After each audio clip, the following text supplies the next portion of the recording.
एक ऐसा व्यक्ति जिसे खुद की चलो कोई औकात नहीं, लेकिन आप प्रदेश के अध्यक्ष के रूप में बैठे हो, इसलिए बीजेपी ने आपको चाहे थोपा या बनाया है। चौधरी भजन लाल जी सम्मानित व्यक्ति को के आगे जी या चौधरी लगाना उचित समझा नहीं आपने। 3 बार सरकार आपकी बनी, 3 में से 2 बार सरकार बनाने में कुलदीप बिश्नोई का योगदान है। बीजेपी को जानता कौन था पहले? बड़ा बब्बर शेर हूँ, शेर को आप पिंजरे में रख सकते हैं, लेकिन शेर के नजदीक जाने के हाथ लगाने की हिम्मत कोई कर सकता नहीं है। और कोई जी नहीं, चौधरी नहीं, ये आपकी औकात है, ये आपकी हैसियत है। आपको भूलना नहीं चाहिए, आज आपकी सरकार पे बनी तो कुलदीप बिश्नोई की वजह सरकार सत्ता पर आप पहुंचे थे। ये रेखा का भी यही हाल है। कम से कम उस राज्यसभा के पद की गरिमा तो आप रख लेते हैं कि आपको राज्यसभा में थोप दिया गया। आप सभी को मेरा नमस्कार। सबसे पहले मैं हृदय की गहराइयों से आभार व्यक्त करता हूं उन सभी बड़े नेताओं का, समाज के सम्मानित व्यक्तियों का और लाखों समर्थकों का और चौधरी भजन लाल जी के करोड़ों अनुयायियों का, जिन्होंने मेरे पिताजी स्वर्गीय युग पुरुष चौधरी भजन लाल जी के सम्मान में, उनके संघर्ष और योगदान के समर्थन में खुलकर अपनी आवाज को उठाया और यह सिद्ध कर दिया कि सच्चाई कभी अकेली नहीं होती। आपका यही साथ, आपका ये शब्द मात्र मेरे लिए बहुत छोटे शब्द नहीं है। यह विश्वास है, यह शक्ति है और यह वह आधार है जिस पर हम आज तक अड़िग हैं। साथियों, कुछ नाम समय के साथ बड़े नहीं होते और कुछ नाम समय को महान बना देते हैं। कुछ लोग पद से बड़े होते हैं और कुछ लोग अपने कर्म से इतने ऊंचे उठ जाते हैं कि पद भी उनके सामने छोटे पड़ जाते हैं। चौधरी भजन लाल जी एक नाम नहीं, एक युग थे। एक ऐसा युग जिसमें संघर्ष था, जिसमें सेवा थी और जिसमें जनता के लिए जीने का संकल्प था। उन्होंने राजनीति नहीं की, उन्होंने जन सेवा की। उन्होंने कभी शोर नहीं किया, लेकिन उनकी आवाज आज तक लोगों के लिए गूंजती है, उनका काम गूंजता है। उन्होंने कभी काम का प्रचार नहीं मांगा, लेकिन जनता ने उन्हें समय सम्मान दिया।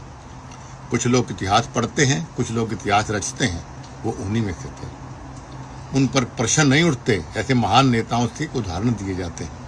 साथियों, मैं आपको यह स्मरण करना चाहता हूँ, इतिहास कोई अफवाह नहीं होती और एक जन नेता की विरासत कोई खिलौना नहीं होता जिसे कोई भी चाहे अपनी सुविधा के अनुसार तोड़ मरोड़ ले।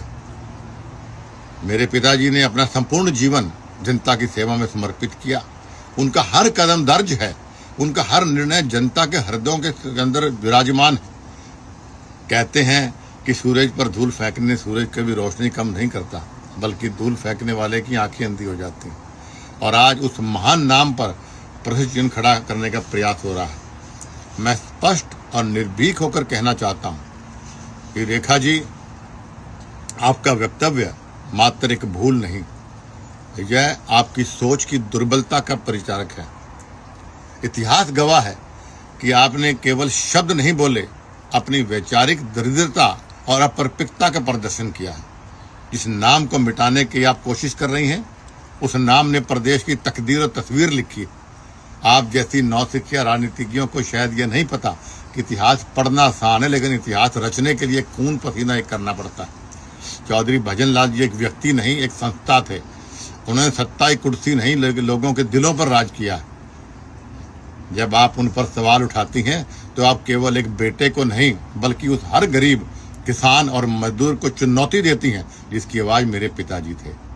इतिहास पर बोलना सरल है रेखा जी, किंतु इतिहास को समझना और उस पर जीना और उस पर रचने के लिए संघर्ष करना, इसके लिए जिगरा चाहिए, औकात चाहिए। इतिहास में सही कहा गया है कि औकात से ज्यादा अगर किसी को मिल जाए तो बहुत कम लोग उसे पचा जाते हैं। ये रेखा का भी यही हाल है। कम से कम उस राज्यसभा के पद की गरिमा तो आप रख लेते हैं कि आपको राज्यसभा में थोप दिया गया। यही ऐसी नौसिखिया बात आज प्रदेश के अध्यक्ष ने करी। बड़े खुले शब्द में मैं उसकी निंदा करता हूं, विरोध करता हूं इस बात का। एक ऐसा व्यक्ति जिसे खुद की चलो कोई औकात नहीं, लेकिन आप प्रदेश के अध्यक्ष के रूप में बैठे हो, इसलिए बीजेपी ने आपको चाहे थोपा या बनाया है। चौधरी भजन लाल जी सम्मानित व्यक्ति को के आगे जी या चौधरी लगाना उचित समझा नहीं आपने। कैथल में आप जाके बोलते हो कि ये उनके उस लुगाई का व्यक्तिगत बीजेपी का कोई लेना नहीं है, और यहाँ आप कहते हो कोई भजन लाल जी के बारे में बोला ही नहीं और कोई जी नहीं, चौधरी नहीं। ये आपकी औकात है, ये आपकी हैसियत है। आपको भूलना नहीं चाहिए, आज आपकी सरकार पे बनी तो कुलदीप बिश्नोई की वजह सरकार सत्ता पर आप पहुंचे थे। 3 बार सरकार आपकी बनी, 3 में से 2 बार सरकार बनाने में कुलदीप बिश्नोई का योगदान है। बीजेपी को जानता कौन था पहले? आपको मैंने मेरे गठबंधन की वजह से, मेरी वजह से आपकी सरकार बनी, कम से कम उसका तो आप ध्यान रख लेते। और इस बार भी 7.5% वोट हरियाणा प्रदेश में जो मेरा व्यक्तिगत वोट है चौधरी भजन लाल जी का, वो पूरा का पूरा वोट मैंने आपके ओर ट्रांसफर कराया। मेरा वोट साइलेंट है, वरना तीसरी बार सरकार बन जाती। और चौथी बार सरकार ऐसे घमंड में नहीं बनेगी आपकी। आपको बड़े नेताओं को, संघर्षशील लोगों को, जनता के काम को, जनता को साथ लेके चलना पड़ेगा। इस प्रकार बड़े नेताओं की अगर आप बेइज्जती करेंगे तो जनता की बात को बोलती नहीं, ना हम भूलने देंगे। मैं आपको स्पष्ट शब्दों में कहना चाहता हूं कि मुझे मजबूर मत करिए आप लोग कि मैं कोई ऐसा कदम उठाऊं कि आपको दोबारा अर्थ से फर्श पर लेकर आ जाऊं। मैं भारतीय जनता पार्टी का एक अनुशासित सिपाही हूं, इसलिए आपको ये चुनौती दे रहा हूं, वरना कदम उठा चुका होता मैं।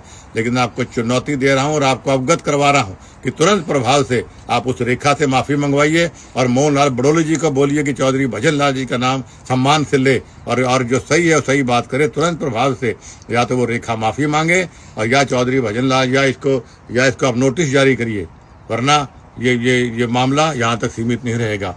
और मैं फिर दोहराना चाहता हूँ कि मुझे आप मजबूर मत करिए कि मैं वही पुराना बब्बर शेर हूँ। शेर को आप पिंजरे में रख सकते हैं, लेकिन शेर के नजदीक जाने के, हाथ लगाने की हिम्मत कोई कर सकता नहीं है। कुलदीप बिश्नोई आज भी वही बब्बर शेर है जो पुराने जमाने के अंदर था।